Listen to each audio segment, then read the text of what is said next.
I don't do drugs. Where am I looking? Like, Chef Sadna! You guys have seen Chef Sadna in some videos, right? yeah, something. Look what she made, you guys. Look what she made. Chocolate strawberries and, oh, okay, show them the other one though. Macaroons. Frickin' macaroons. Delicious.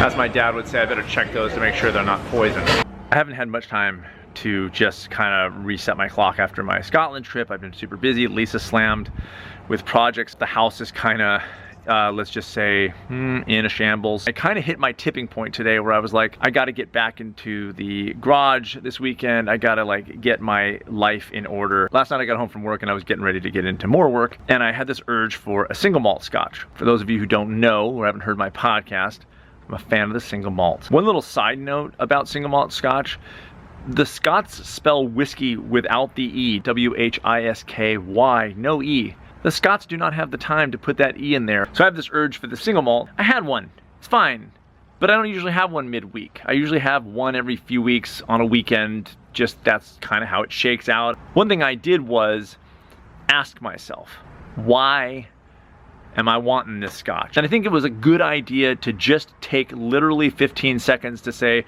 why do I want this thing? And it was at that time that I realized I want it because I am tired. I've been going nutty nut nut.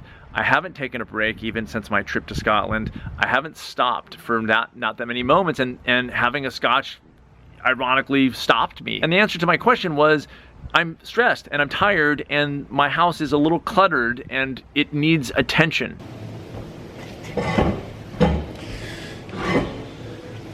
You guys can't tell, but it's super humid in here, but I can show you by showing you this. I've tried to actually shoot in this pool area a lot, but there's usually somebody in here, and I'm always like, how dare a guest of the Stanford Inn use the indoor pool when I'm trying to frickin' shoot a video? I hope there's no guests here. That would be... There's this author named Stephen Covey. He talks about this concept of sharpening the saw. It's in his thing of like 6, 7, blah, blah, pillars of, I don't know. Here's how I take it. If you're chopping a bunch of wood with an axe, and you got to get through a huge pile of wood and you just got to charge through it, at some point your efficiency slows down because your axe is getting dull, but you think, I can't stop to sharpen my axe, I got to get through this wood.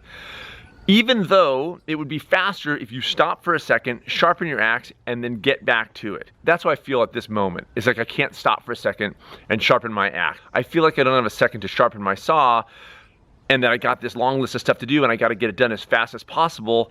But the thing is, I'm not getting it done as fast as possible. We don't think about this fact. We're disorganized, we got clutter in the house.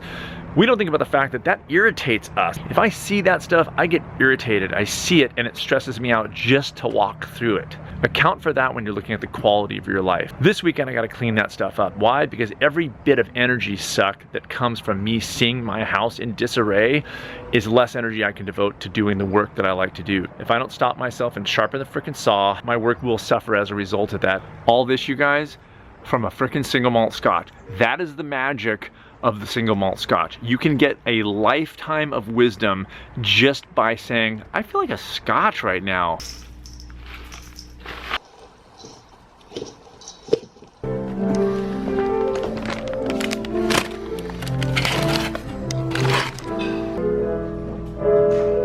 So that stuff right there is my super mix. I've made it for years. You have to you stopped a song midway for me to get ready to videotape you? Tickle the ivory, Lynn.